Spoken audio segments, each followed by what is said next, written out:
बिस्मिल्लाहिर्रहमानिर्रहीम। इब्तिदाए रब्बी जलील के बाबरकत नाम से दरूद पाक मोहम्मद मुस्तफ़ा सल्लल्लाहु अलैहि वसल्लम की ज़ात पर रशवत MPhil physics assistant professor of physics Khwaja Farid government post graduate college Mian Khan physics zone की तरफ से लेक्चर नंबर है 6 chapter number 19 FSC physics second year part 2 physics का है।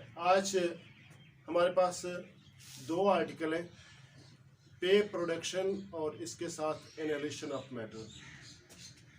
सबसे पहले हम देखते हैं पेयर। पेयर कहते हैं जोड़ा। जोड़े से मुराद क्या होगा? हम कहते हैं पेयर ऑफ शूज़। तो उसमें कुछ चीज़ें सिमिलर हैं और कुछ चीज़ों में डिफरेंस है। सिमिलर ये है कि दोनों का साइज सेम है, दोनों का कलर सेम है, दोनों का डिज़ाइन सेम है। अगर हम शूज़ की बात करते हैं तो डिफरेंस ये है कि दायां पाँव बाएं में नहीं आता, तो ये उसका डिफरेंस है। इस तरह यहाँ पे पेयर का मतलब क्या होगा?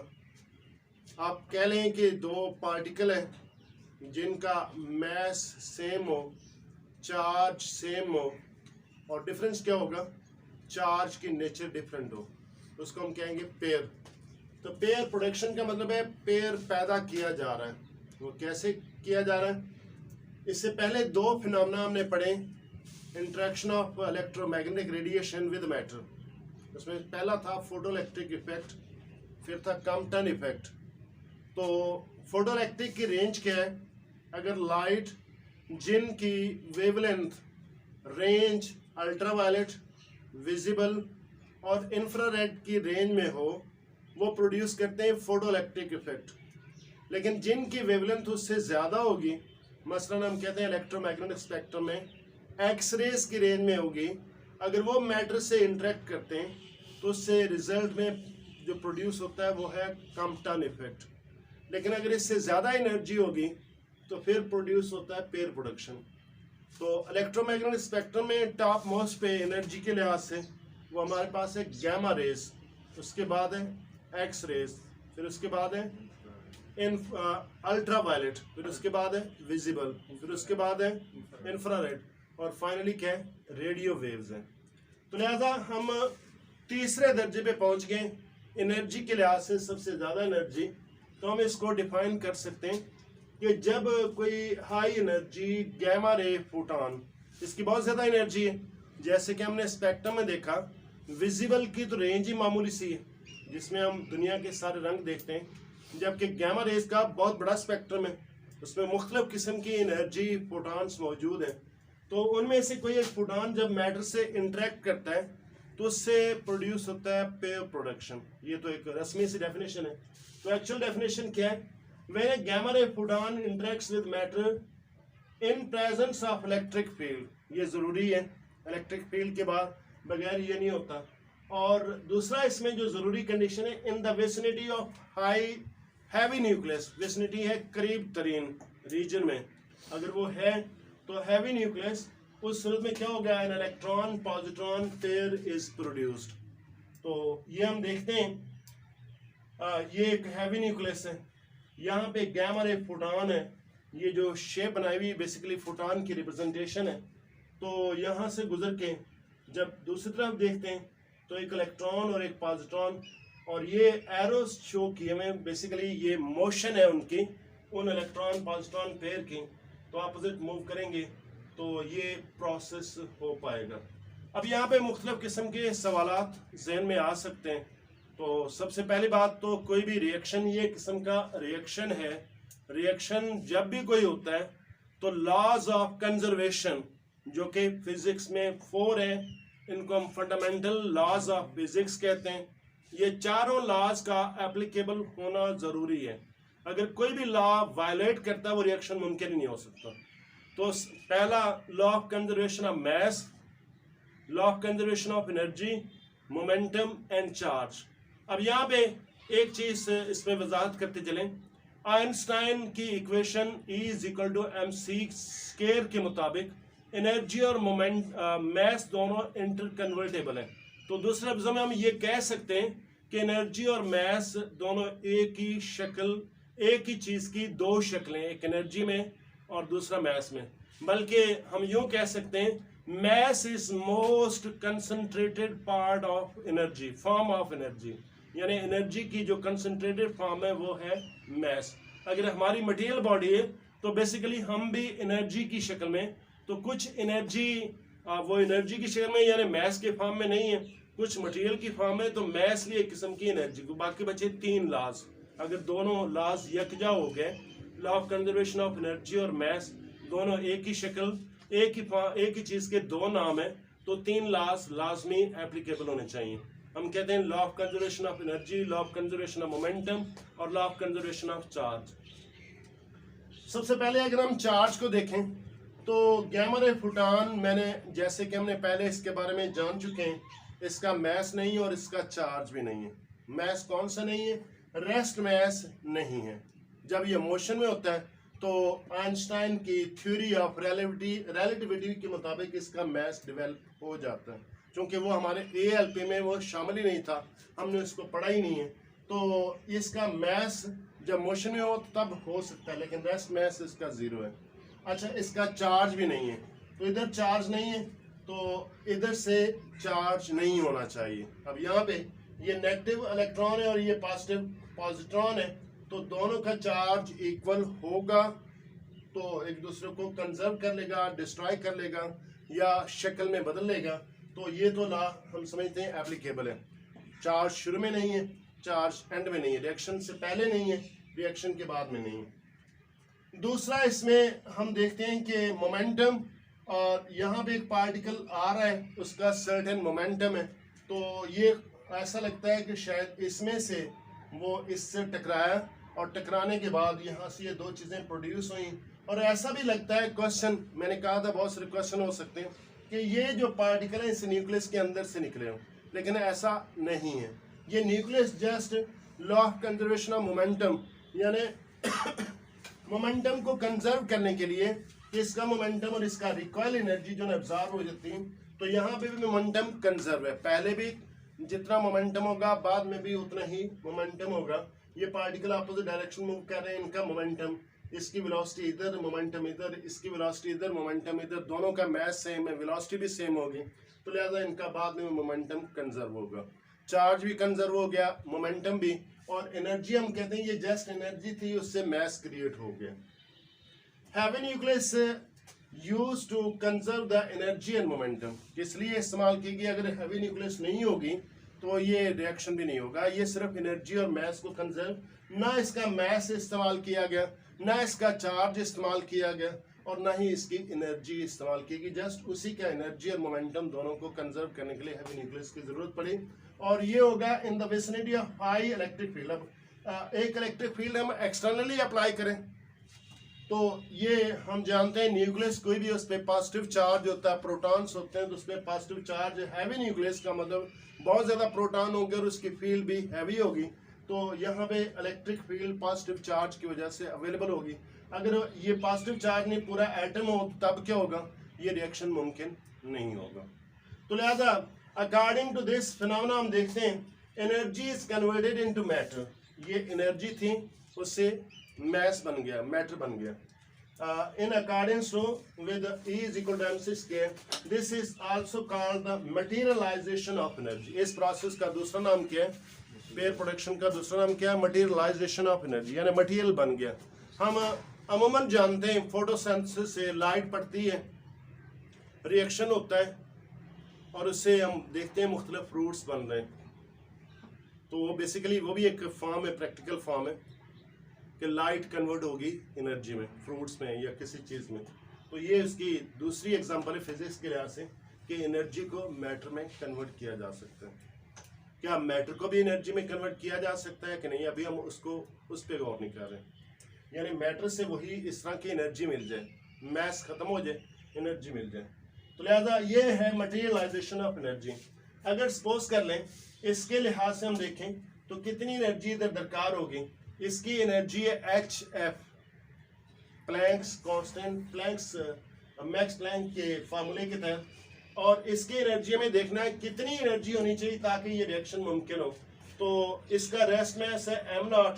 हम जिक्र कर गए ये 2 जो पार्टिकल हैं इलेक्ट्रॉन तो ऑलरेडी हम जानते हैं कि न्यूक्लियस के बाहर रिवॉल्व कर रहा है।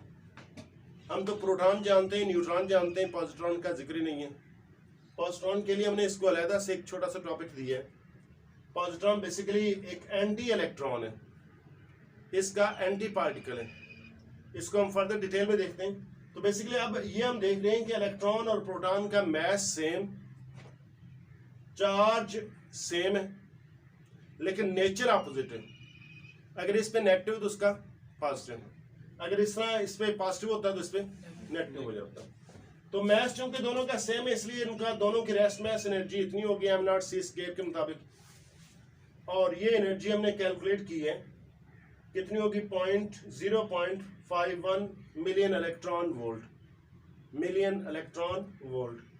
अगर दो पार्टिकल हैं तो एनर्जी डबल हो जाएगी, तो कितनी हो जाएगी 1.02 मिलियन इलेक्ट्रॉन वोल्ट। अगर गैमा रे फोटॉन की एनर्जी इस दोनों की रेस्ट मास एनर्जी से डबल हो जाए तो फिर इसकी पेयर प्रोटेक्शन की प्रोबेबिलिटी बनती है। अगर उसकी एनर्जी से कम है तो रिएक्शन नहीं होगा, उसकी एनर्जी के बराबर भी है तब रिएक्शन नहीं होगा। उसकी वजह क्या होगी कि कम होगी, पैदा तो होगी लेकिन ये फौरी डिस्ट्रॉय भी हो जाएंगे, क्योंकि अपोजिट चार्ज एक दूसरे को खत्म कर देंगे। तो इसलिए इस रिएक्शन के लिए जरूरी है कि इसकी एनर्जी इसकी रेस्ट मास एनर्जी से ज्यादा हो, जितनी ज्यादा हो। और ऐसी एनर्जी सिर्फ गैमा रे फोटॉन में भी उसी में है। अब जो ज्यादा एनर्जी होगी उसका क्या बनेगा? सपोज करो इसकी एनर्जी इतनी जितनी कि इसकी रेस्ट मास एनर्जी दोनों की। अब ये तो समझ आ रही है कि पे प्रोडक्शन हो जाएगा, लेकिन जो इजाफी एनर्जी उसका क्या करेगा? उस एनर्जी से दोनों को काइनेटिक एनर्जी मिलेगी, एक दूसरे से दूर जाएंगे ताकि इनका वजूद बरकरार रह सके, क्योंकि अपोजिट चार्ज एक दूसरे को मिलते हैं तो न्यूट्रलाइज कर देते हैं। अगर दोनों अपोजिट चार्ज मिलेंगे न्यूट्रलाइज कर देंगे तो इजाफी surplus energy appears as their kinetic energies to move away from each other। अच्छा, मैथमेटिकली इस इक्वेशन को हम कैसे लिखेंगे? Energy of gamma ray photon कितनी होनी चाहिए? Energy required for the pair production, और कितनी रिक्वायर्ड है? 2m0c²। एक के लिए m0c² है, दो के लिए कितनी हो जाएगी? 2m0c²। बकिया जो रिमेनिंग एनर्जी होगी या सरप्लस एनर्जी होगी वो किस तरह पेयर होगी? काइनेटिक एनर्जी ऑफ इलेक्ट्रॉन, दूसरा काइनेटिक एनर्जी ऑफ पॉजिट्रॉन। तो ये इक्वेशन है मैथमेटिकल, ये इसके एग्जिस्टेंस के लिए जितनी एनर्जी ज्यादा उसमें मुंतकिल होती जाएगी। अब जरा हम चलते हैं पॉजिट्रॉन पर। जैसे कि हमने जिक्र किया, एक पार्टिकल है having charge and mass equal to that of electron, जिसका चार्ज और मास दोनों इलेक्ट्रॉन के बराबर होंगे। मसलन इलेक्ट्रॉन का मास कितना? 9.11 मल्टीप्लाई 10⁻³ किलोग्राम, तो इसका भी इतना ही होगा। चार्ज कितना है इलेक्ट्रॉन का? 1.6 मल्टीप्लाई 10⁻19 कूलम, तो इतना ही पॉजिट्रॉन का होगा, इसका होगा। तो लेकिन फर्क ये होगा कि इलेक्ट्रॉन का चार्ज हम नेगेटिव करा देते हैं तो इसका चार्ज जो होगा पॉजिटिव हो जाएगा, अपोजिट इन नेचर होगा, इसको हम पॉजिट्रॉन कहते हैं। तो इसको हम दूसरा नाम देते हैं एंटी पार्टिकल ऑफ इलेक्ट्रॉन, या इसको हम एंटी इलेक्ट्रॉन भी कहते हैं, एंटी इलेक्ट्रॉन। तो इसको पहली दफा कहाँ डिस्कवर हुआ? ये प्रिडिक्ट किया गया डिराक साइंटिस्ट ने 1928 में, बहुत वक्त अर्सा गुजर गया। अब 2021 की 28 आ रही, 1928 ये 20वीं सदी का, तो फिर अब ये ये उसमें 20वीं सदी का ना, तो 20वीं सदी है, चल वो 20वीं सदी मुकम्मल हुई है, तो असल में अब है 21वीं सदी, तो तकरीबन 100 साल होने के करीब तक। तो जब ये डिस्कवर हुआ, तो इसको डिस्कवर कहाँ किया गया? कॉस्मिक रेडिएशन में 1932 में बाय कार्ल एंडरसन। एंडरसन ये साइंटिस्ट का नाम। तो कॉस्मिक रेडिएशन, ये रेडिएशन वो है जिसका उस इलेक्ट्रोमैग्नेटिक स्पेक्ट्रम में जिक्र नहीं किया गया, कॉस्मिक रेडिएशन। तो इसको हम कहते हैं कॉस्मोस। कॉस्मोस है जमीन से हटके, तो जमीन से हटके कोई ऐसा कॉस्मोस कहते हैं, कहकशां एक लफ्ज़ इस्तेमाल कर लें, तो कहकशां से कुछ रेडिएशन आती हैं, वो सूर्य से नहीं निकलते, किसी पर्टिकुलर सियारे से नहीं निकलते हैं। तो कहाँ से आ रही है उसका ओरिजिन नहीं पता, लेकिन रेडिएशन एग्जिस्ट करते हैं। उनकी नेचर क्या है? वो गैमा रेज से भी उसकी एनर्जी ज़्यादा है। जो स्पेक्ट्रम हमने देखा उस टॉप मोस्ट पे क्या था? Gamma rays. तो गामा रेज से भी ज़्यादा एनर्जी, तो वो उसको नाम दिया गया कॉस्मिक रेडिएशन। तो कार्ल एंडरसन ने 1932 में ये उसमें कॉस्मिक रेडिएशन देखी, उसमें से इनको ऑब्जर्व किया।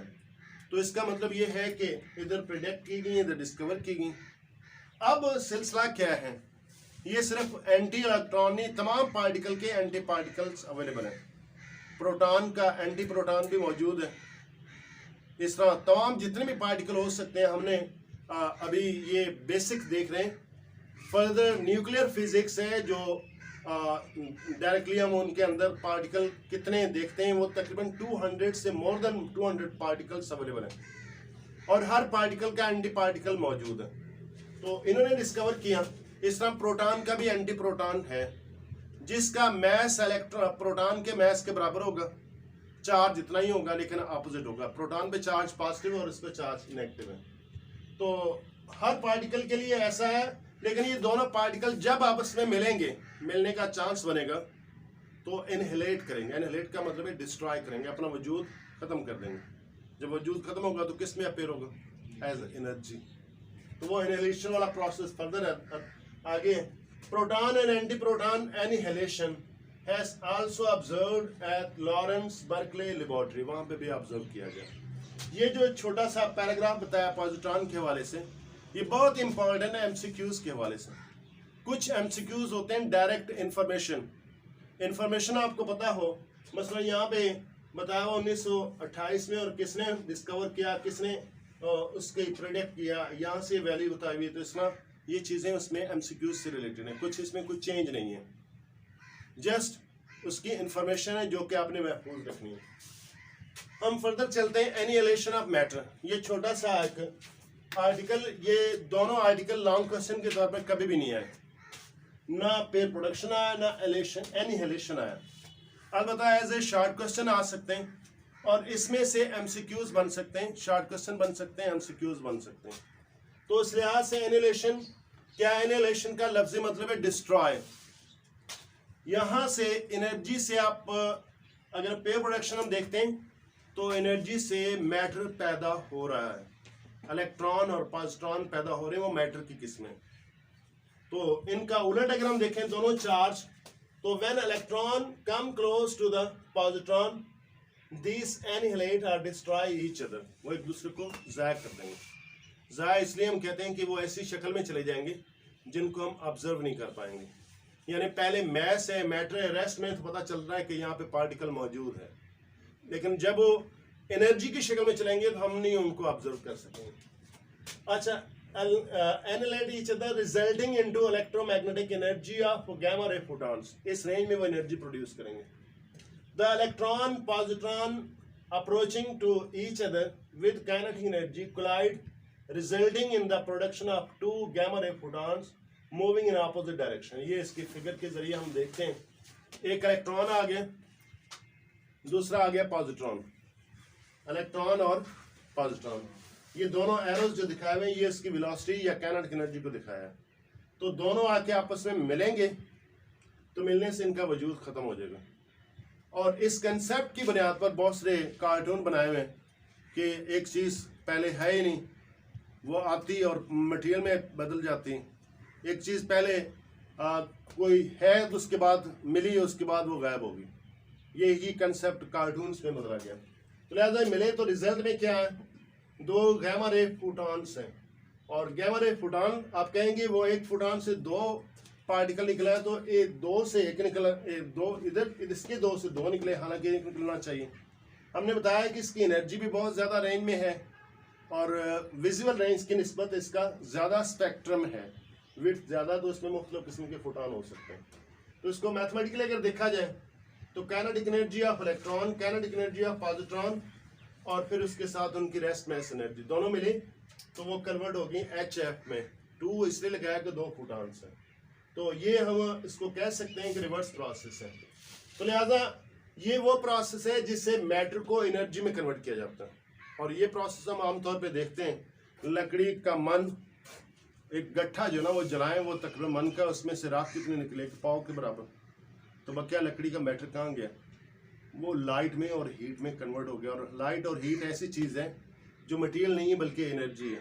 ये हम रोज़मर्रा ज़िंदगी में देखते हैं, लेकिन यहाँ पे हम देख रहे हैं 2 इलेक्ट्रॉन और पॉजिट्रॉन मटेरियल है और ये गामा रेस फोटॉन पैदा हो गए, इन मैटर से एनर्जी में कन्वर्शन होगी। आज का लेक्चर इख्तिताम को पहुँचता है। अल्लाह हम सब का हामी नासिर हो। अल्लाह हाफिज़।